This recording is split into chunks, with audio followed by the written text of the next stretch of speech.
So we'll confirm we don't have any power using our outlet tester. With no LEDs on, we know the power's off. Removing the 2 mounting screws for the cover plate, now we'll move on to the 2 mounting screws going through the yoke of the outlet that holds it to the junction box. Backing those out with the Milwaukee ECX screwdriver, and each step's going to be a little different. Here we have 2 sets of Romex. That's going to be 2 white neutral wires, 2 black hot wires, and then 1 bare ground.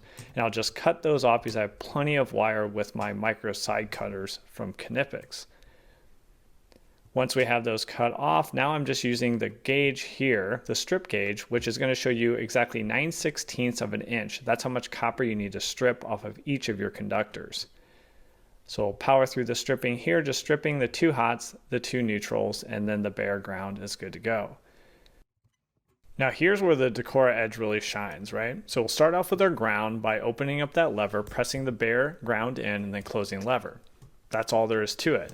Then we'll move on to the hot side. I'm not going to pigtail these and then only run 1 hot and 1 neutral. I'm actually going to bring both sets in. So both hots will come in. I'll straighten out that piece of copper so it easily goes into place and gets a secure hold. Don't forget to do pulse tests along the way to make sure you have everything lined up and that the conductor is deep enough within the outlet.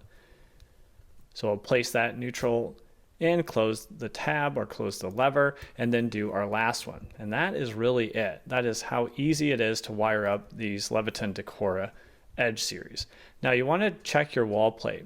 Some of the wall plates like this one, which is a standard, you need to break off these tabs because those tabs are in place to make sure you can grab drywall even when you have a little bit of an overcut of drywall. So they are handy, but on a standard wall plate, they need to be broken off to make sure everything lines up and you have the clearance between the outlet and the wall plate so the wall plate sits flush to the wall. So we'll go ahead and tighten up our mounting screws here. Kind of standard operation, making sure it pulls tight to the wall and it's flush and it's not crooked within there. Then we'll align up our wall plate, place our 2 screws back in, and we'll either end horizontal or vertical. That's always best practice. Don't worry, I'll jump back and get that bottom one to make sure it's vertical. Then once we're done, we'll test everything out, confirming we have power with the 2 amber LEDs.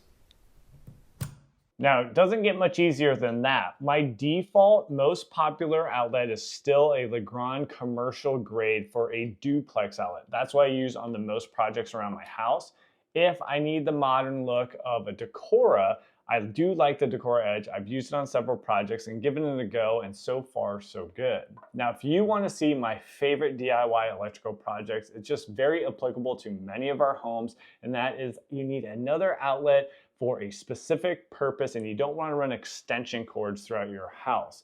Now, I did this relocating an outlet without going into the attic, without going into the crawl space or basement, and you do not have to do any drywall work or painting afterwards. So that's the key. Check out this video right here. I'll walk you through the complete process. So hopefully that will help you out around your own house. So thanks for joining me on this video, and we'll catch you on that next one. Take care.